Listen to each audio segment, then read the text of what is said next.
All right, what is up, my friends?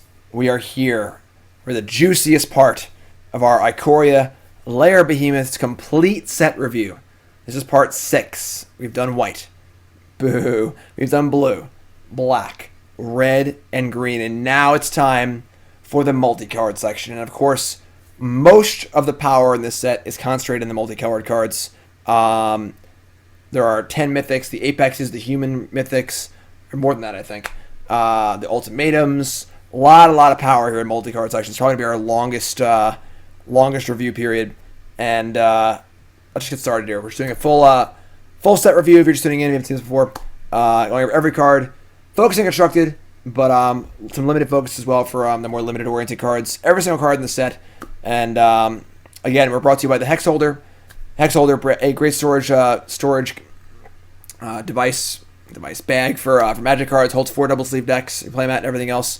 Check it out, thehexholder.com, promo code GYM10. Also on Wednesday, it's early access time. Watch me play my 10 new brews. All right, on Wednesday on the early access streamer event. 10 new brews. I'll be up on YouTube as well. And then my article next Friday will be all about those brews as well. Oh God, here we go.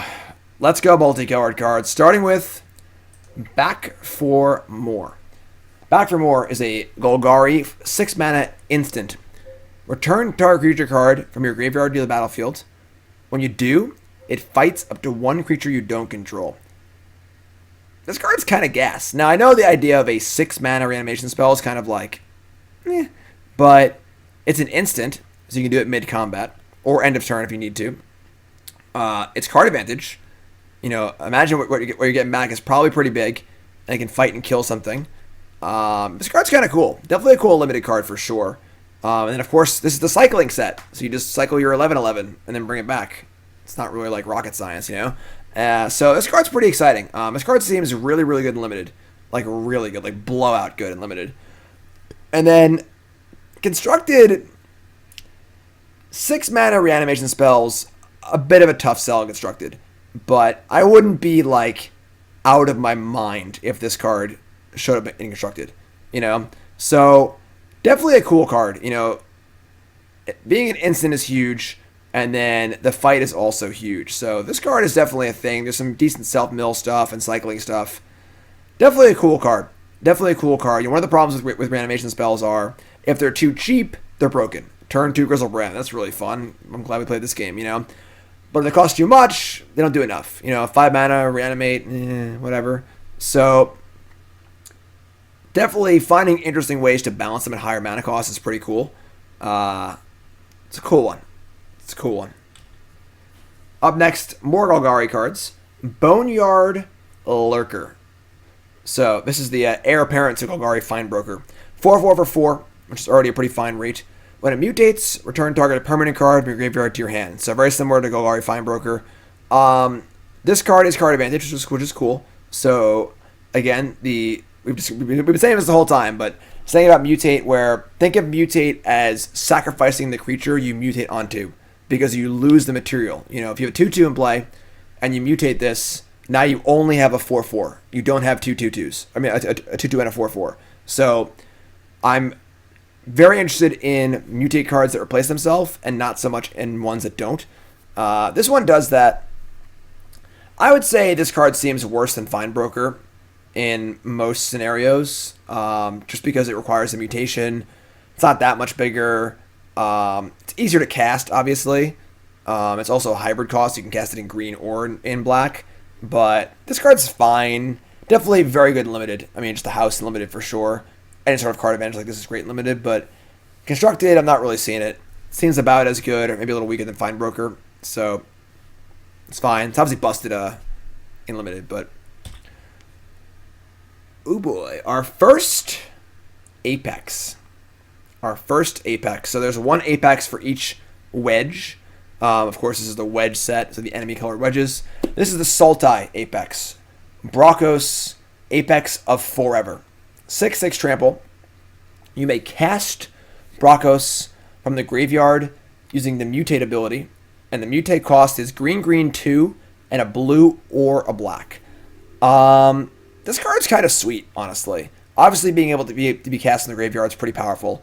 We can mill this over and then cast it onto our Satyr Wayfinder or our whatever it is, and make it a 6/6. That being said, it's just a 6/6 for 5. You know, this card's fine. It's not amazing. I'm not really super huge on any of the Apexes. It's just okay. It is an elemental, which is kind of cool, but it's just big. And big usually doesn't do it by itself in Constructed. It's durable, but so zero. You know, like, we can just cast Euro from the graveyard instead. So, in Limited, this card's just unbelievably busted, of course, just as most Mythics are. But, yeah, in Constructed, I'm not really seeing it. I'm not really super excited about this. It is cool. It's a nice thing to have access to, but, you know, when you compare this card to Oko, it's just, like, kind of a joke. It's kind of a joke. So, I answer most of the mutate things early on. Mutate is a very confusing mechanic. There are some videos online, which I actually watched myself before I did this video to make sure I knew what it did. Mutate, if the thing's killed in response, it comes into play as the creature, which is actually very good for this card. The creature is just the same thing as it is, so if it has haste effectively. You can look it up yourself. I explained it all in the first video. We were doing white with the first mutate card. But yeah, not super thrilled about this one. It's just kind of like, okay. Our next card is Channeled Force.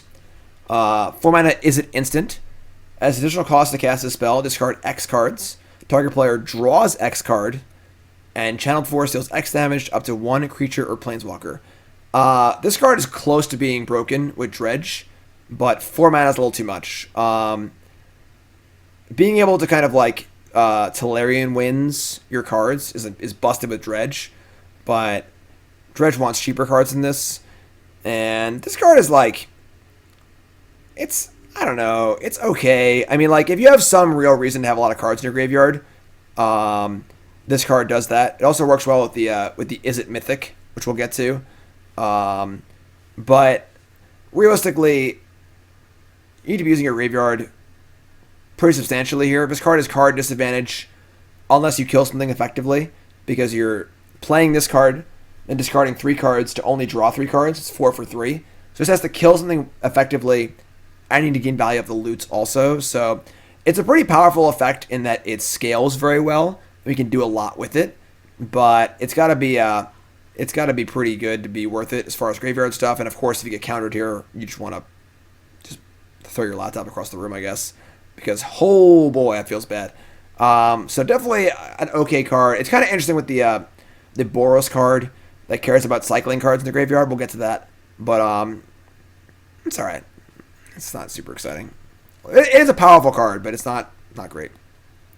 Cheville, Bane of Monsters. Black-green for a 1/3 legend. It's a human with Death Touch. Beginning of your upkeep. If your opponents control no permanents with bounty counter, put a bounty counter on a creature or planeswalker. Then, whenever a permanent an opponent controls with a bounty counter on it dies, you gain 3 and draw a card. This card seems almost tailor-made for like modern Jund, but it's only really good if your opponent's playing creatures or planeswalkers, which is not everyone, and it's only a 1/3 aside from that. So it's certainly a powerful effect. You know, you bounty a creature, then bolt it, draw a card. That's insane. But being a legendary creature, only having 1 power, are both pretty strong counts against it. It's not particularly good in like a tribal human deck or anything. It's not a very good beatdown card, and it's sort of like Dark Confidant-esque, and it can be like a card draw engine, but it requires your opponent to have creatures. So Dark Confidant is at its best against non-creature decks typically. So it's a powerful card. It's an interesting card. It's probably good to very good. But not super durable. I don't know. It is a rogue for Robber the Rich. That is true. That is true. This card requires a lot of work. I don't know. I'm not sure. It's certainly powerful. I'm just not really sure where it goes. like what deck wants this card. You know, a Pioneer Sultai, sure, but I don't know. It just, I don't know. I think it's a little overrated. I'm not really super huge on it. Next up is Death's Oasis. And again, all of his cards are busted and limited. Like, most gold cards are very good and limited. I don't need to really go over them that much, you know? Like, that card's obviously insane and limited. Death's Oasis. Abzan mana for an enchantment. Whenever a non-token creature you control dies, put the top 2 cards of your library into your graveyard. And then return a creature card with lesser mana cost than the creature that died from your graveyard to your hand. 1 mana, sacrifice the Oasis, gain life to the greatest converted mana cost among creatures you control.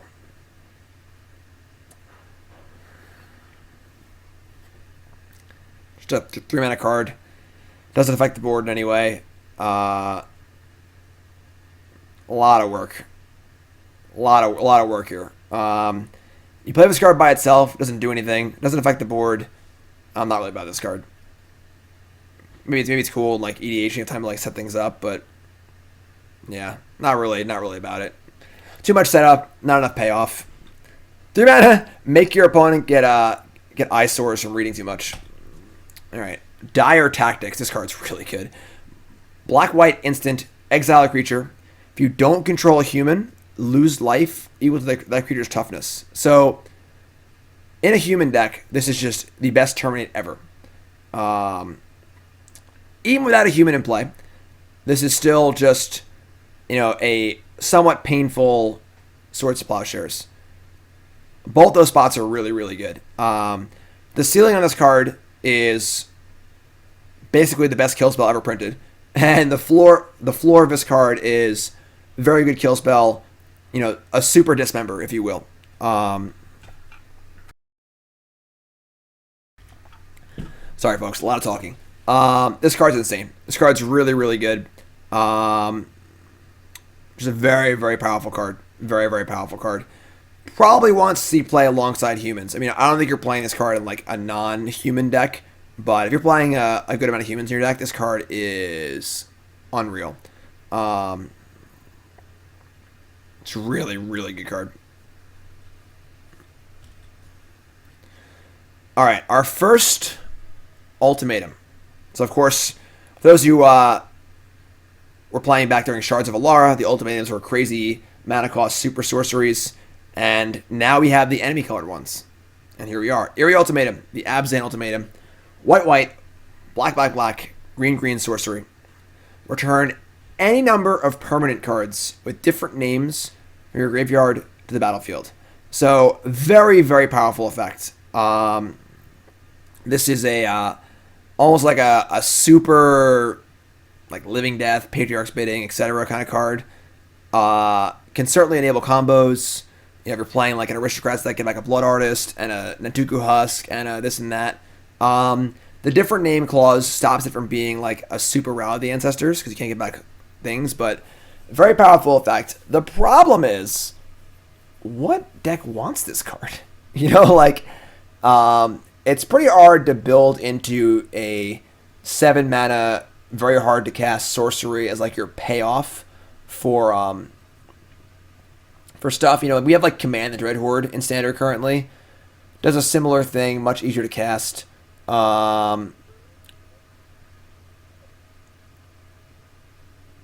It's just like this card is probably only playable in Standard if you are executing some sort of combo. Realistically, because again, the mana cost is super constricting. This is just like a very constricting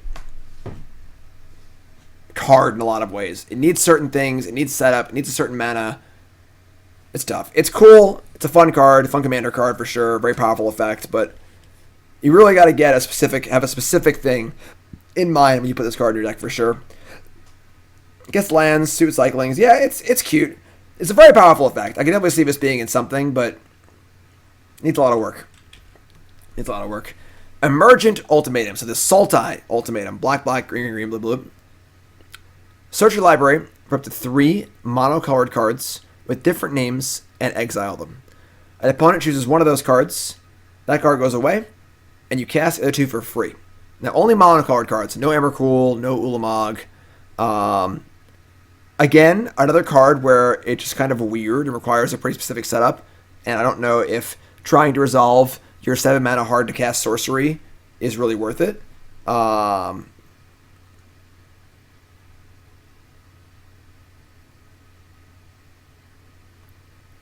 Yeah. It's not, I don't know. This is not really playable and constructed, I don't think. If it is, it's going to do something dumb. Simple as that. Frondland Feldar. So, 4 mana, Selesnya for a 3/5 Vigilance. So already a pretty good rate for limited, obviously. Creatures you control with Vigilance have 1 tap target creature. That's a very powerful effect for creature stuff. Just not the kind of thing that Construct is usually about, though. Insane limited card, but Constructed is just like not. This just isn't good enough. Just a weird card. Whatever. Let's focus on the more interesting cards, like General Kudoro of Dranith. This card's getting a lot of hype. I'm not really a fan. White, black, 1 for a 3/3. Fine. It's a human. It's a legend. Other humans get +1/+1. So it's a lord, which is fine. Whenever it or another human enters the battlefield under your control, exile a card from an opponent's graveyard. That's definitely relevant. Obviously Euro's been being everywhere and so on and so forth. That's definitely a thing. 2 mana, sacrifice 2 humans, destroy a creature power 4 or greater. It's a thing. Definitely a thing to have access to. Not amazing, but I don't know. This card is just like fine. I'm not enthused about a Lord. I think that 2 mana Lords aren't even good. Like this, 2/2 for 2 that pumps your team. Magic's power creep is so high that I'm just not really about that. So a 3 mana Lord is like, whatever. The exile effect is cool. Kind of hate bearish for sure. It's definitely a sideboard card, or has sideboard card leanings to it. It's certainly playable.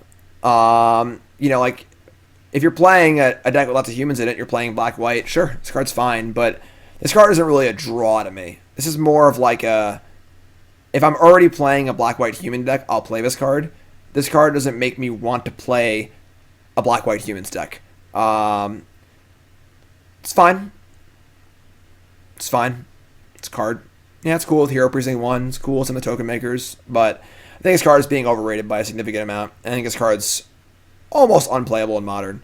You just want better graveyard hate. This card doesn't really do any one thing really well. It's a mediocre Lord. It's mediocre graveyard hate. It's mediocre removal. It's just a card. It's just an okay card. Not really about it. General's Enforcer. So you can protect your, whatever it was. Black-white for a 2/3. Legendary humans have Indestructible. 4 mana, exile a card from a graveyard. If it was a creature card, make a 1/1 human soul token. Another card which is like, it's just okay. Being a mana sink's kind of cool. There aren't that many legendary humans, but I guess making them indestructible is kind of cool. 2/3 is okay. Just a card. It's fine. It's alright. Very good and limited, obviously. Most gold cards are. Genesis Ultimatum.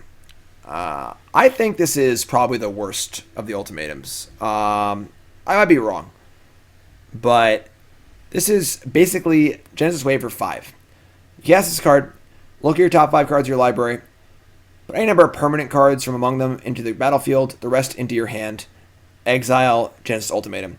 This card just feels like unexpected results on steroids, where you might go through all the trouble to spend green, green, blue, blue, blue, red, red, and get like a ramp spell, a land, a euro, and a ramp spell. You guessed your ultimatum. You better win the game that turn or the next turn. These cards are not easy to cast. It's a fun card. Obviously, if you hit... never mind. So yeah, I'm not really about... It's also not a permanent itself.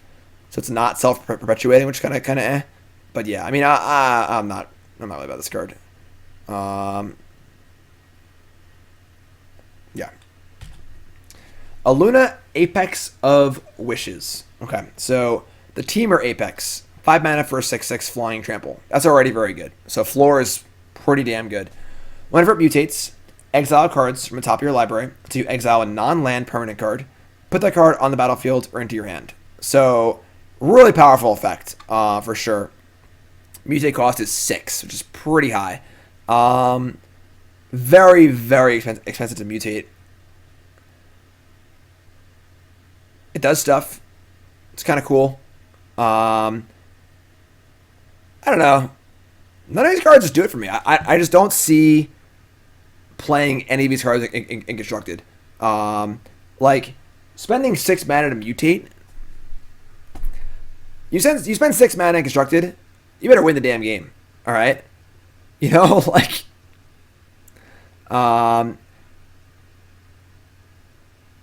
It's just it's fine. 5 mana for a 6/6 flying trample is fine, but it's not good enough by itself.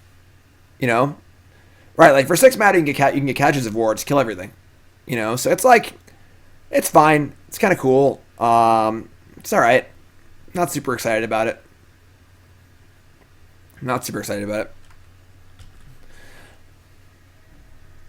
However, let me show y'all the best ultimatum, because it's this one right here. Inspire Ultimatum is the best ultimatum. It's not close. Blue, blue, red, red, red, white, white. Target player gains 5, deal 5 of something, draw 5 cards. So it is just a 6 and a half for 1. Kill a planeswalker or a creature, draw 5, and then a nice little life buffer from 5 life. It's simple, but that's what you want from your ultimatum, I think. I don't think you want ultimatums that make you jump through hoops, because you're already jumping through hoops just to cast it, you know? And I think this is by far the best ultimatum for constructed play. This is one of the ones I'm going to see the most play, because not only is it just straightforwardly powerful, it's also in a color combination that already is successful. Like, Jeskai Control is already good. You're playing Teferi. You're playing Deafening Clarion. You're playing Fire's Invention. You're playing whatever it is. Jeskai's already good, you know? There isn't really a Sultai or an Abzan deck that wants those ultimatums, but this Jeskai's already good. So with Teferi in play, you can instant speed this at the end of your opponent's turn. You have to kill a Planeswalker. Drawing 5 cards is insane. This is definitely just dial 555 if you want the truth. That's really funny. This is the best ultimatum. Also, Fae of Wishes.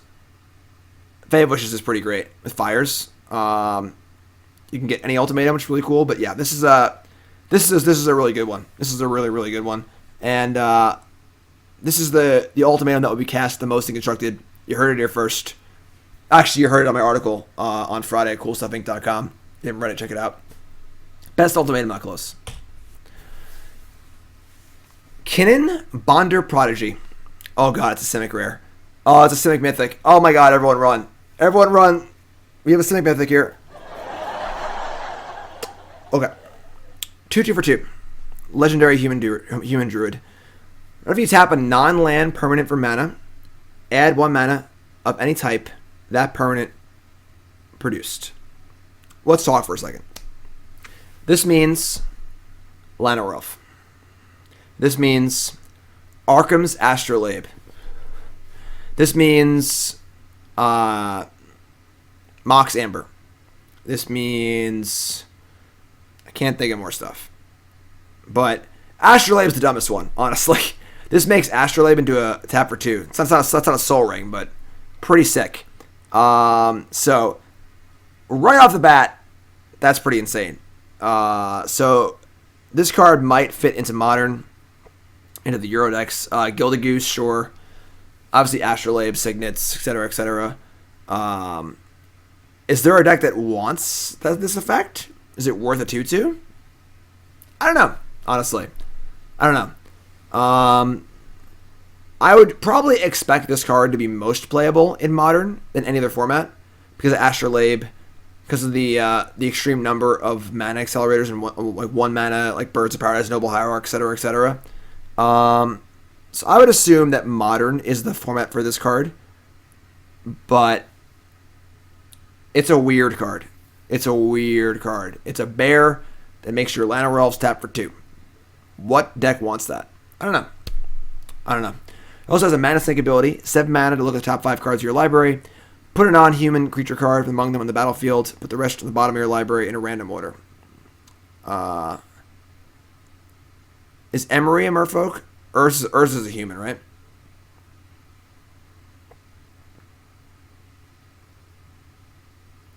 So yeah, definitely a pretty powerful card. Kind of a weird effect. Haven't really seen this before. And it is a 2 mana blue-green creature, which is kind of a weird thing too.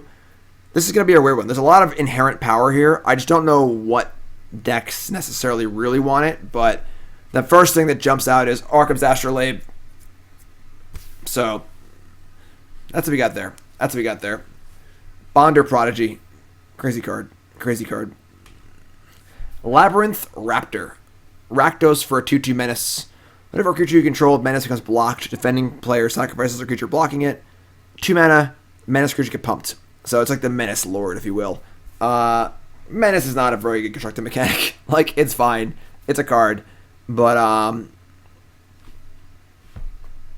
don't know. It's fine. If there's a Menace deck, I guess this card's fine, but it's not super exciting. That is true. The last card works with Mox Amber insanely well. It's really, really good. So, yeah. It's a card. Again, I don't know how relevant Menace Tribal is going to be, but... Next card is Lord Raucous. Is it 3 mana spell? It's 2/3. Whenever it mutates, you return target instant or sorcery card from your graveyard to your hand. This card is pretty wild. Only mutates for 2 mana, and it's blue or red. So, like, say you're playing this in Pioneer in like the red deck, you can like mutate. You can mutate this onto a Soulscar Mage, buy back a Lightning Strike. Kind of cool. I don't know. It's kind of weird because decks that play like prowess. Oh right, and then that's a human. You get the idea. Whatever. Decks that play cards like this don't tend to play a ton of creatures, so it makes the mutate part really, really awkward. Where the more creatures in your deck, the less spells you have, and so on and so on. It's just a common prowess problem. I don't know. This is a very weird card. I'm not sure what to think of this one.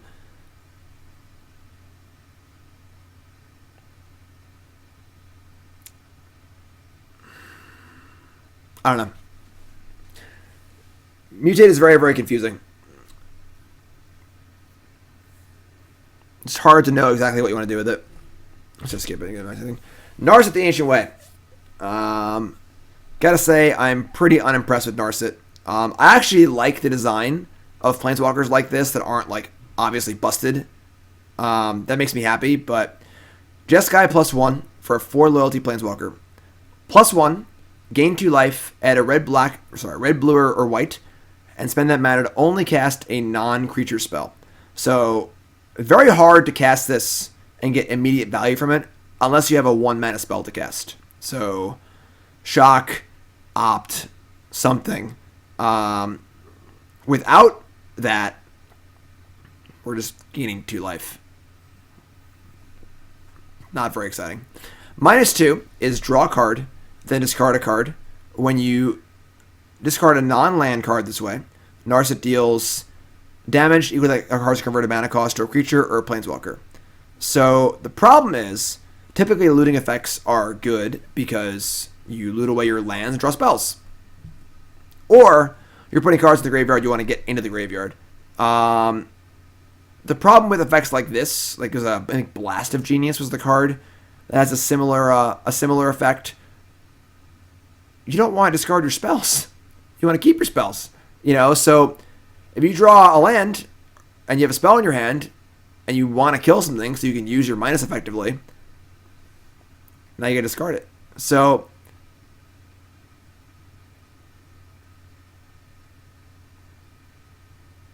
the discards of May? Sure. Even -2 draw cards not great anyway, so yeah, -2 draw cards pretty bad. So I don't know. That the effect is not drawing. So both the +1 and the -2 seem pretty hard to use, which is not ideal. And the ultimate is good, but it's pretty pretty mopey. Just like whenever you cast a non-creature spell, shock something, just like fine. But yeah, nothing about this card jumps out at me. It just seems like both abilities are pretty hard to use. Again, you want to be able to use this card the turn you cast it, and it's just awkward. It's not a very good card. Pitching cards to get back with Elspeth Conqueror's Death, why don't you just play Magic and put cards in the graveyard normally? You know, like, you don't need to pitch cards for that. Like, if you're discarding cards that actively want to be in the graveyard, sure, but shrug. Not very exciting. Obviously fine and limited, but Necropanther, Orzhov 1 for a 3/3. It's already a reasonable rate. When it mutates, return target creature card converted mana cost 3 or less from your graveyard to the battlefield, and mutates for 4 mana, 2 hybrid black-white. This card's pretty sweet and limited, obviously. It's a super good value card. And constructed, it's hard to imagine what deck wants this card. I like the effect. I like the effect of being able to return small creatures. Definitely a good way to make to give card advantage, kind of stuff to small creature decks. But I don't know what deck wants this card. Good draft card though.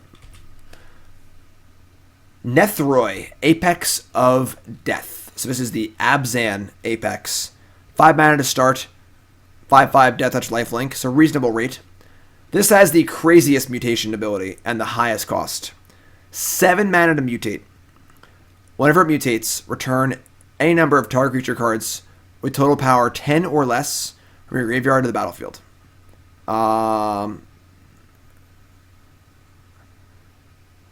Very similar to the Abzan Ultimatum in that it's certainly got an extreme amount of raw power, but very hard to set up, very hard to use, and very expensive. This costs 7 mana. And if they kill the creature you're going to mutate onto in response, you get a 5/5 for your trouble. So, like, yeah, you can certainly do kind of, cool stuff with it. Just like the Ultimatum. Bring back multiple Grey Merchants or some sort of combo or whatever it is. But this is just like an inconceivable cost to get Aether Gusted or whatever it is, and to mutate onto it, you need to resolve your 5/5 and then safely mutate onto it.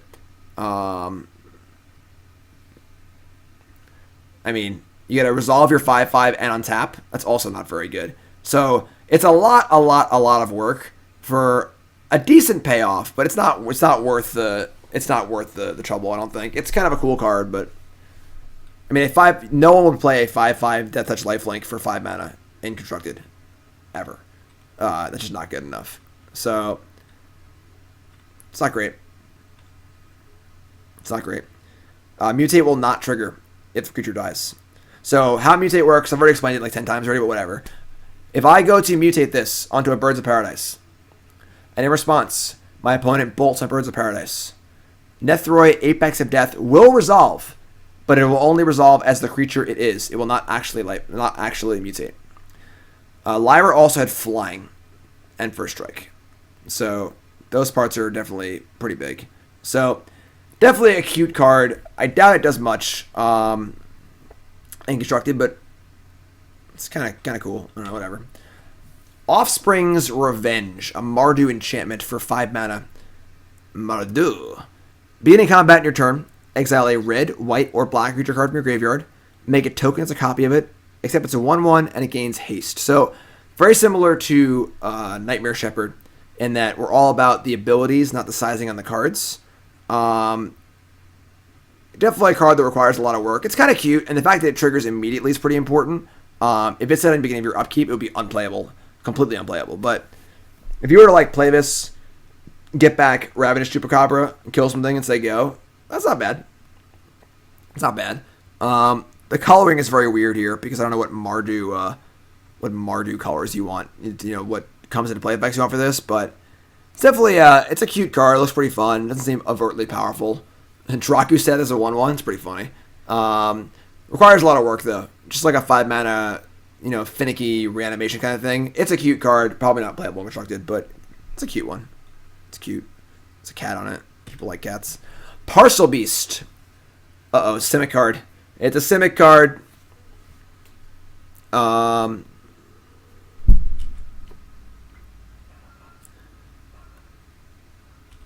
Okay.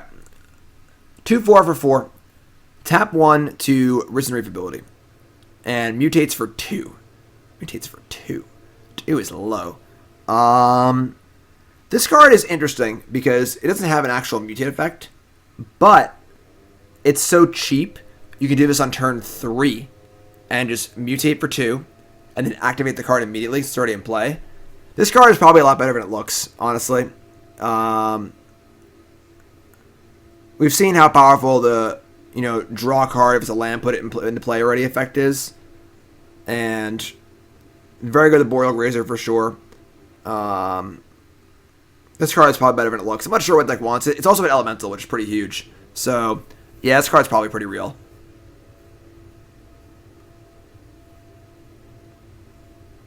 It's true, and the land comes in untapped. That is definitely true. It's pretty sweet. Pretty sweet. Probably pretty good. Just more dumb Simic cards. Who would have thought? Who would have thought? Primal Empathy. Oh, Simic card. God damn it. Simic card. 3-mana enchantment. Beginning of your upkeep, draw a card if you control a creature with the greatest power among creatures on the battlefield. Otherwise, put a counter on a creature you control. So normally this card doesn't have that second line, and it's usually terrible. We've seen this card like a million times. But the fact that it pumps is kind of cool. Definitely not worth it in Constructed, I don't think. But in Limited, it scales very well, which is kind of cool. It's not like your opponent draws if they have the biggest creature, which is fine. It's just a fluff uncommon, whatever. Just a card. Just a card. If you're playing against a deck with no creatures in it, obviously you draw a card if you have a creature, which is kind of cool. So it's like an okay card. You can see play. I'm not sure what deck wants it, but... Quartz Wood Crasher. 5-mana Gruul, rare dinosaur beast, 6/6 trample for 5. Dat power creep, though. Whenever one or more creatures you control with trample deals combat damage to a player, make an XX green dinosaur beast creature token with trample, or X is the amount of damage those creatures dealt to that player.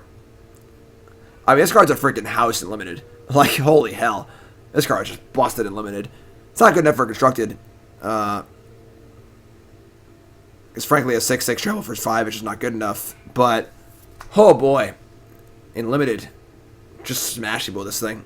Just go nuts. Finally, a card that makes Questing Beast good. Finally. Regal Leosaur. 2 mana for a 2/2. Good start. Whenever it mutates, other creatures you control get +2/+1 on a turn. This card's kind of solid. That's a pretty big boost. The problem is, of course, it doesn't, like, add to your board. But without haste, it wouldn't matter anyway. So, kind of a cute little overrun. Really good limited card. It seems just cool. I don't know, that's fine. That is true as a pump itself. Yeah, it's kind of actually not great.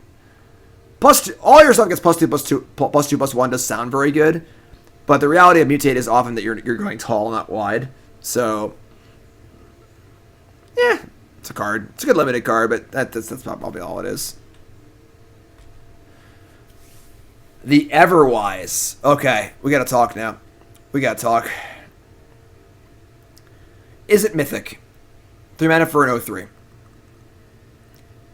Rizal the Everwise gets +1/+0 for each instant and sorcery card in your graveyard. So already it's pretty freaking huge. Whenever you discard one or more cards for the first time each turn, draw that many cards. This card is pretty wild. Discard one or...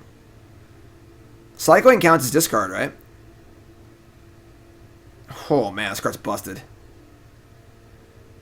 This card's insane. So, if you cycle a 1-mana cycler, it counts as a discard because it's just part of the cost of cycling. So you get to draw 2 cards for every 1-mana cycle, which is insane. And you can do it on each turn. So on your turn, pay 1, draw 2. Their turn, pay 1, draw 2. Any big dumb discard effect like Cathartic Union is also insane. And it's just a freaking huge... This card seems insane. This card just seems stupid. Like, this card's going to be huge no matter what. This card seems really, really good.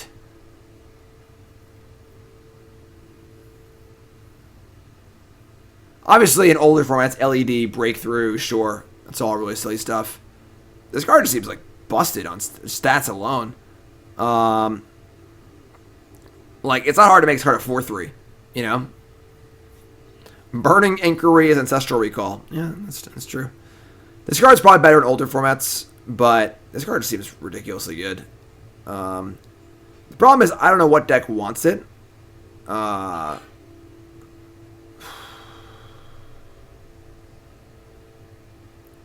Street Wraith. It's pretty good. It's pretty good. Arclight is still on standard, yeah. Yeah, this feels like a modern card to me.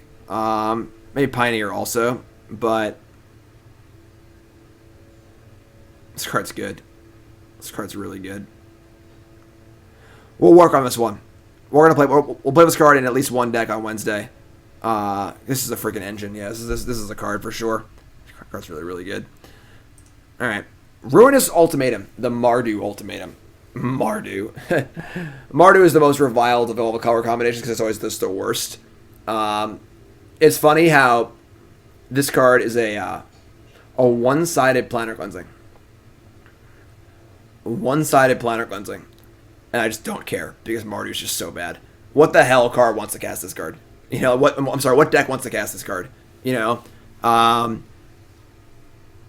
That's the biggest problem with this, is that half the reason Majestic Ultimatum is the best one is because it's just so castable and a deck that's already good. This card is really, really good, but just what deck wants it, you know? This is like sort of a control card. If you're playing, if there's some like Mardu mid-range deck, you probably play like one or two of these as like your Caches of War, like big time card.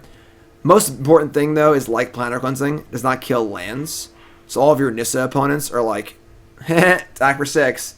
So yeah, I mean Mardu fires maybe. Not playing Teferi is pretty tough, but it's tough mana cost. It's tough mana cost for sure. Definitely all of the ultimatums are possible Fae of Wishes targets. This is definitely a pretty cool one. Obviously, you're just playing Jeskai Fires. You can just Fae for this and just cast it for free. But it's not like this card doesn't have a home, but Mardu just sucks. And there hasn't been a good Mardu deck basically ever. So we'll see. We'll see. It looks real good, but ooh, I like this card a lot. I like this card a lot. Am I arguing that card should kill lands? Maybe. Savvy Thundermane. 3/2 for Boros. Whenever you cycle a card, you can pay 2 and mini lightning killing something. Deal 2, gain 2. I like this card a lot. This is like the card. We've already seen a lot of like Boros, kind of like Boros aggro cycly cards. This is like the card. This card seems awesome to me. I like this card a lot. And there's so many 1-mana cyclers. This is so easy to keep doing over and over again. This card's sweet. I like this card a lot.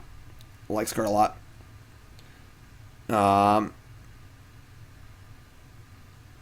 It's really all I got. This card's absolutely busted and limited, obviously. And then it's only uncommon, too. Yeah, this card's super sweet. I like this card a lot. I like this card a lot. There's a lot of support for Boros cycling. We'll see how it's kind of cool how it's like it's not Drake Haven, Astral Slide, Lightning Rift kind of stuff. It's more like aggro creature stuff. I like it. It's cool stuff. Don't forget also in Pioneer there's also that black card. It's like an 0/4 for 2 with cycling that has power equal to your cycling cards in the graveyard. That card's a real card. That card's a real card. So super cool. Super cool. Skull Prophet, very weird card. I really hate cards like this. It's a 3/1 for 2 that you don't ever want to attack with. It adds mana, which is cool. It mills cards, which is cool. Definitely a cool little enabler. A lot better than what's the 3/1 from Ravnica? The mills 3 something. I don't know what it is. Glowspore Shaman, that's the one. Definitely better than Glowspore Shaman. Being able to mail over and over again is kind of cool. Being a mana creature is fine. Definitely like, sort of like might revitalize the Molder Hulk style stuff we were seeing. I'm sure I'll build that deck too. But it's kind of a weird card. Definitely fine. Decent rate. Decent rate. Is Mire Triton better? I don't know. I mean, being able to mail over and over again is pretty sweet. But yeah, this card's okay. It's definitely just okay. The problem is also if you play it and they just kill it, you gain nothing. Whereas if you play Mire Triton or Glowspore Shaman and they kill it, you still gain value. So this card's kind of like, it's alright. I don't know. It's still a weird card. Just like not really good at any one thing, but does a lot of different things. I don't know. Good limited card, obviously. Skycat Sovereign. What Pride of the Clouds always wanted to be. I like this card a lot. 2 mana for a 1/1 flyer that gets +1/+1 for each other creature you control flying. 4 mana to make a bird token. This card is a mana sink. It's a flyer. It's a boom boom. I like this card a lot. This card is very, very sweet. There's a lot of flying synergy stuff in the set. It already joins a lot of flying synergy cards that already exist in the format. Definitely a possible deck in standard for sure. This card's obviously busted limited like all the gold cards are. This is everything that Pride of Clouds ever wanted to be. Ever wanted to be. Skycat Sovereign. Sweet card. Cat Bird token. I don't like to get the cat bird thing, but yeah, it's pretty sweet. Good card. Good card. I like this card a lot. Uh-oh. Really? Really? We have our best of show of the multicolored cards. I'm calling it right now. I'm calling Slither Wisp. Best of show. Maybe I'm crazy. Maybe I'm crazy. But this card just seems unreal good to me. Black, black, blue for a 3/2 flash. Already fine. Whenever you cast a spell that's flash, you draw a card. Each opponent loses 1 life. So, card draw engine. Them losing life is fine. It's whatever. This is partly predicated on the octopus being so good. The octopus is so good. Like, the octopus is unreal. Something like the Mere Flash seems awesome. There's enough flash creature where it's reasonable. The octopus is insane. The sailor is still illegal. It's very, very, very easy to get this card back. To get a card back when you cast this card. And then if it ever stays in play, just over. Just over. Omen of the Sea seems great in this deck. I don't know. I see this card and I feel things. I think this card's awesome. It's just so easy to get into play. And it's not like you need to play your flash card on their turn either. You can play it on your turn too. So that's my best to show. I think this card is phenomenally good. This card plus the octopus plus just the other good flashy black and blue cards. These cards are really good. Wowzers. Yeah, the blue almond, the black almonds. Black almond's not great, but yeah, I'm all about this card. I'm all about this card. All about this card. This card's freaking great. And that's what I got. I'm calling it now. All right, I gotta have a hot take or two. And most of my takes are pretty safe so far. This is my call. This is my call. Would I play Ashiok's Erasure? No. It is a flash. It's kind of cool, but yeah, that's it. Best of show has been called. Best of show has been called. Brazen Borrower has flash. Yep. There's a lot of good tools. And again, if you draw 1 card off this, it's great. If you draw 2 cards off this, it's insane. Any more than that, and you're out of this world. So that's my call. We'll see. Talk to me in 6 months. We'll see how right I am. All right. Pioneered Spellqueller. You are wrong, says Bub. You're wrong. Shot called. Taste it. Best of show. Slither Wisp. Take all your mythic rares and shove them. All right. There you go. Next card. Let's keep going. Snapdax. Apex of the Hunt. Mardu. So, 3/5 double strike for 4s. That's fine. Whenever it mutates, deals 4 damage to a creature or planeswalker, and you gain 4 life. Pretty beefy card here. Again, 5 mana to mutate. Just get blown out by a kill spell. It's okay. It's obviously completely busted and limited, and again, but I don't know what deck would ever want this card. The fact that it can be played in like a Boros deck is kind of cool, but yeah, I mean, the ceiling here is End of the God Eternals. And then, like, if they kill it response, if they counter it, I don't know. I'm just not really about these cards. A 4-mana double strike for I'm sorry, folks. You talk for 5 hours straight, you lose it. A 4-mana 3/5 double strike is not that good. It's okay on rate. You wouldn't just like play that card, But yeah, this card is. You can only mutate at instant speed if the card is flash already. So this card's okay. I don't know. It's whatever. I'm not big on the Apex thing constructed. Maybe I'm wrong, but let's move on. Oh boy. Song of Creation. Teamer +1 enchantment. Exploration. Oh my god, this card's insane. So you can play an extra land each turn. Whenever you cast a spell, you draw 2 cards. That's never going to be broken. And whenever you go to your end step, you discard your hand. This card's pretty wild. This card's pretty wild because it is pretty hard to set up. You can't just like jam this on 4. You have to kind of like play it and then go off the same turn. It does allow you to play extra lands, which is pretty cool.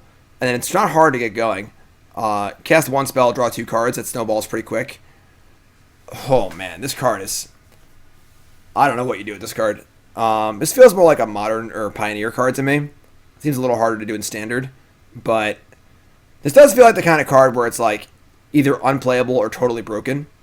This card is good with Riel. That is true. God, what a card. What a crazy card. Does work well with Escape, Jumpstart, etc., etc. Riel is kind of cool. If you untap, the game ends for sure. Not necessarily an easy thing to do with the Teferi and the format, things like that. Just bounce it. Feels pretty bad if you play this and they bounce it to Teferi. But yeah, I mean, this is definitely a combo card.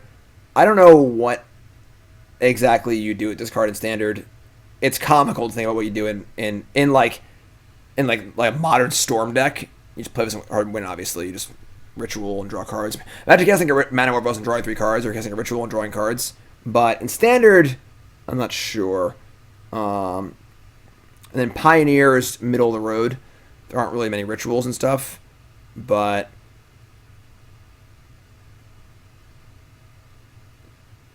this is a pretty wild one. I don't know. It's a very, very powerful card. It's a very, very powerful card. This is going to be an interesting one to see where this one goes. We'll see. It is pretty good with Euro, too. You just play this and then you play Euro after it, for sure. It's definitely a wild card. And yes, if your opponent bounces this on your end step in response to a trigger, yeah. Alright. It's a wild card. I feel like it's going to, we'll see what it does. I'm not sure what deck wants it. It's exceedingly powerful, but it is pretty hard to use. We'll see. Ooh, boy, Sprite Dragon. So, those who know me and know me well know that I just can't get away from cool Izzet spell prowess cards. Every set, it's like, Stormchaser Mage. This card seems awesome. It sucks. Adelaide's Cinderwind. This card seems awesome. It sucks. What was the most recent one? Lightning Stormkin. This card seems awesome. It sucks. But this card, I don't want to be fooled again. This card looks really good. This is basically super prowess, obviously, where the prowess sticks around. And it has flying and haste built in. So you get to untap with this thing. This thing gets really, really big, really, really fast. Or play it on turn 5. Cast an opt, bolt or creature, attack for 3. This card seems really, really, really good to me. Definitely one of the better cards in the set, I think, for a variety of formats. The farther back you go, the cheaper spells are, more cantrips there are. So it seems great in possibly a modern Pioneer Maybe even Legacy, honestly. But this card does seem really, really, really good to me. Just seems really, really good. Just seems really, really good. It's good and limited too. Surprise. Surprise! Titan's Nest. Sultai and 1 enchantment. Beginning of your upkeep, look at the top card of your library. May put that card into your graveyard. Okay, so whatever. And you can exile a card from your graveyard to add a colorless mana.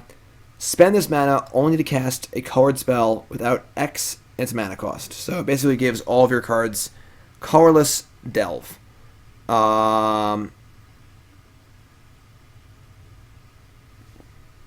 Who cares?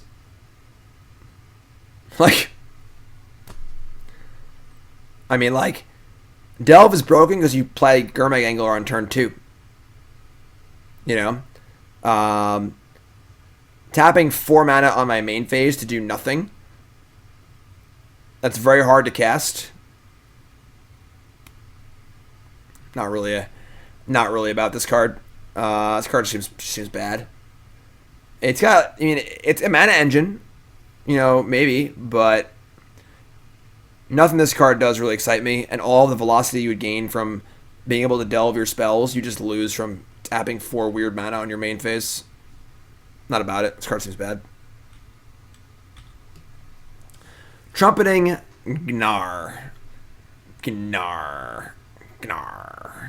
Trumpeting Gnar. Simic for a 3/3. Whenever this creature mutates, make a 3/3 beast token. This card's pretty nice. Not a constructed card, but this is definitely a very, very good limited card. Probably a better vessel to mutate onto rather than to mutate with, although mutating with it's also fine. This is just a busted limited card. I doubt this card sees playing constructed in any way, but definitely a really busted limited card. Card seems really, really good limited. As most cold cards are. Vadrock, Apex of Thunders. This is probably the best of the Apexes, the one that stands out to me the most. This is only 3 mana for a 3/3 flying first strike, which is a pretty good deal. Mutates for 4. Whenever it mutates, you may cast target non-creature card, convert a mana cost 3 or less from your graveyard without paying its mana cost. So, mutate this, get back to Fairy. Mutate this, get back Narset. Mutate this, get back a creature, whatever. This is the most playable Apex for sure. And the only problem is that, or no creatures, I guess, non-creature card. The only problem is the classic prowess problem of this thing works with non-creature cards, but it's a creature that needs you to play other creatures. That's the issue. However, this works well with token makers. So say you have a Planeswalker that makes tokens. That's kind of cool. That's a non-creature card, but also things like that. Hero Precinct 1's kind of interesting. This card's powerful, but it's a pretty awkward card to find the right shell for. But definitely the most playable and powerful of the Apexes, I think. Not raw power, but cheap one. It's pretty good. Getting back Narset to Ferret, this thing's pretty insane. And you can mutate the same legendary onto itself. Yes, you can. It sounds really weird. It'll also trigger twice. So, pretty cool. Saheli's pretty good. The hybrid Sahelia that makes tokens. That's a pretty good way to do this. It's kind of cool. But yeah, this card's definitely pretty sweet. It's weird. It's a weird card, but this is the most exciting one for sure. I don't think it's particularly close. Whirlwind of Thought, the Jeskai enchantment. When you cast a non-creature spell, draw a card. So, again, problem here is the upfront cost. This is not a combo card like the Teamer one is. This is more of a just grindy card. If you get to untap with this, it's pretty sweet. Bolt your creature, draw a card. Kill this, draw a card. Play a Wrath, draw a card. Upfront cost is tough, but I think you could definitely find a spot where you are on turn 5 or 6. You cast this, play a kill spell, kill a creature, draw a card, untap with it. 4-mana enchantment doesn't affect the board. It's pretty tough, though. Pretty tough. So it's a powerful card, but I don't know. Winota, Joiner of Forces. So this is the lord that wants to get humans and non-humans together. 4/4 human warrior, legendary creature for 4, so it's fine. Whenever a non-human creature you control attacks, look at the top 6 cards of your library. You may put a human creature card from among them onto the battlefield, tapped and attacking. Gains indestructible at the end of turn. Put the rest of the cards at the bottom of your library. So this card's super sweet. The problem is this sort of weird human, non-human mechanic. So we have to attack with a non-human, but then we get a human. So like, how many humans and non-humans we want to have in our deck? You know, very, very weird mixture of things.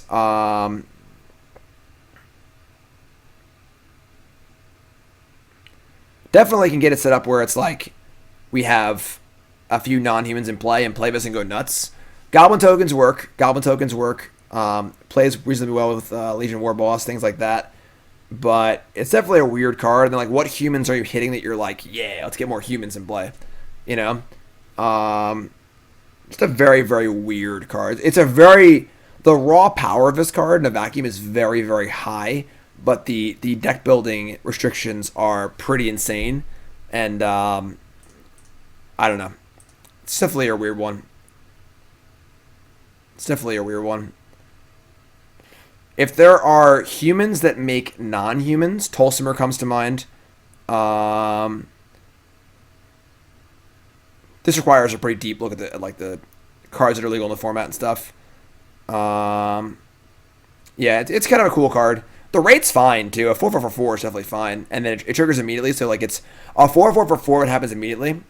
Tolsimer's an elf. I thought Tolsimer was a human that got a wolf. I guess that makes sense. Yeah, I mean, hitting Agent of Treachery is pretty cool. That is definitely the dream. Honestly, if you were just playing like a regular deck with all non-humans, like 1-drop, 2-drop, 3-drop, you just cast this, look at your top like 12 cards or 18 or whatever, 18 cards, and start finding agents. It's a way to do it too. It's definitely an interesting card. It's an interesting card. Attack with your Gilded Goose, yeah. So it's kind of cool, pretty powerful, kind of weird. And limited, obviously, it's busted. Whatever. Tithe Taker, sure. Alright, Zenith Flare. This card's kind of cool. So this is like the top end of your cycling deck. 4-mana instant, deals X damage any target, and you gain X life, or X is the number of times, or number of cards with cycling or in your graveyard. So this card's pretty sweet. You know, War Leader's Helix was borderline playable, and this card can be a lot better than that pretty quickly. You don't want a lot of this card. If you're topping out with this card, it's pretty sweet. And then it's not hard to have a bunch of cycling cards in your graveyard. So like, if this goes for 6 or 7 damage, that's pretty insane. It's clunky. It's definitely clunky. It doesn't have cycling itself, but this card's definitely playable. Definitely playable for sure. Kind of a cool card. Obviously great and limited, just like all gold cards. And that's it. Whew. Oh boy, that was a busy one. That's a lot of cards. Once again, my best in show. Best of show, whatever. Might have got it wrong. I'm still calling it. Slither Wisp. You heard it here first, folks. I'm going crazy. So, that's multicolor. We are almost there, friends. We have one section left. We got more to do. If you're watching on YouTube, though, that'll be a different video. So please take a second, like, comment, subscribe. I love you, YouTube folks. Please like and comment every video. Helps me out a ton. Love you, YouTube.